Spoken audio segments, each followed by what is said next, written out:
نبی وہ ہوتا ہے جس کے پاس کتاب نہیں ہوتی، اور رسول وہ ہوتا ہے جس کے پاس کتاب ہو۔ ہر نبی رسول نہیں ہوتا، لیکن ہر رسول نبی ہوتا ہے۔ مثال کے طور پہ جیسے حضور علیہ الصلوۃ والسلام کی ذات مبارکہ پہ اللہ کریم نے قرآن کریم نازل فرمایا، تو گویا حضور نبی بھی ہیں اور رسول بھی ہیں۔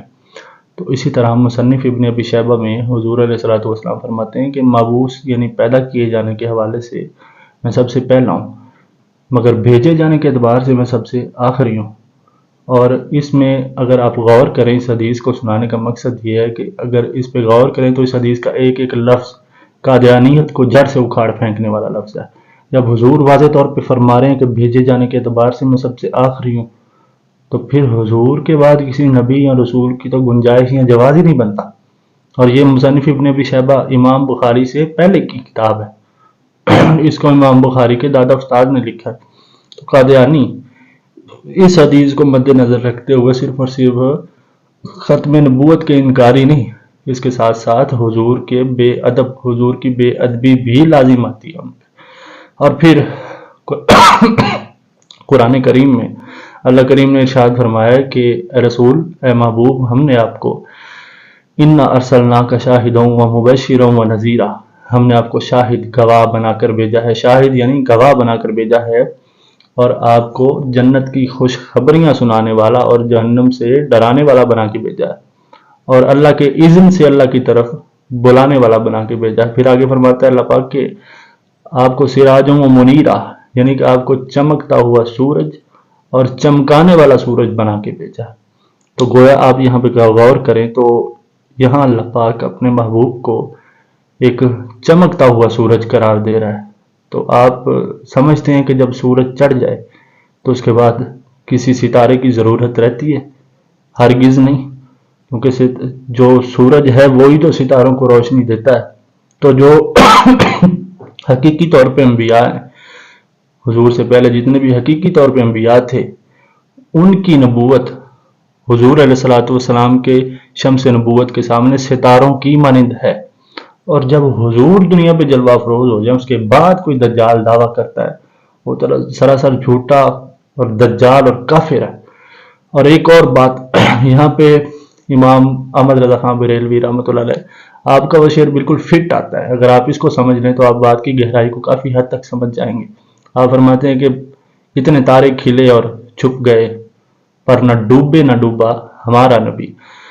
تو ایک اور بات یاد رکھیے، حضور علیہ الصلوۃ والسلام نے ایک حدیث مبارکہ میں فرمایا کہ میرے بعد وحی رک گئی۔ جب حضور پردہ فرما کے دنیا سے، تو حضور کے بعد وحی رک گئی۔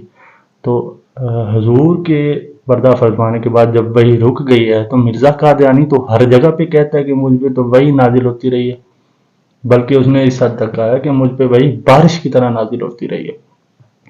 تو ہم آپ سے یہ گزارش کرتے ہیں، جب حضور کی حدیث واضح طور پہ سامنے ہے تو بارش کی طرح وحی کا نازل ہونا تو دور کی بات، کوئی انسان بارش کے ایک قطرے کی حد تک بھی وحی کے نازل ہونے کو تسلیم کرتا ہے حضور کے بعد، تو وہ بھی سراسر کافر ہے۔